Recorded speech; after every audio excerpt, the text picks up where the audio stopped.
დიდი მადლობა, ეს გახლავთ ბექა ბარამიძე. რეგიონული განვითარებისა და ინფრასტრუქტურის მინისტრის მოადგილე მშოთა მურღულიამ ყარინარჩენების მართვის კომპანიის დირექტორთან გიორგი შუხოშვილთან ერთად ქალაქ გორის ტერიტორიაზე განთავსებული ნაგავსაყრელის პირველადი საექსპლუატაციო სამუშაოები დაათვალიერა.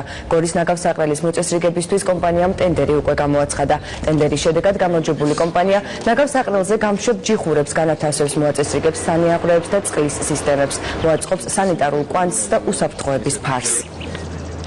პირველ ეტაპზე ხდება რეგიონში თვითონ ცენტრალური ნაგავსაყრელის მოწესრიგება, რაც მოიცავს როგორც შემოღობით სამუშაოებს, ასევე მოსწორებას, ტექნიკის შეყვანას, მუშაობას არ მოხდეს აალება და ასე შემდეგ. ანუ სერიოზული ეფექტი იქნება წლის განმავლობაში ამ მხრივ მიღწეული.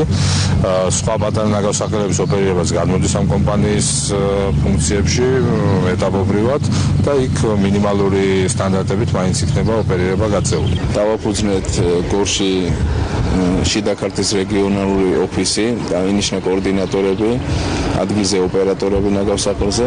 დღეს მდგომარეობით მიმდინარეობს პირველადი გორის ნაგავსაყრელის საექსპლუატაციო სამუშაოები. ჩვენ გამოვაცხადეთ უკვე გორის ნაგავსაყრელის პროექტირებაზე ტენდერი და ყავს გამარჯვებული და შეუდგებით უკვე სატენდერო პირობებს გაეცნობა და შეუდგებით პროექტირებას.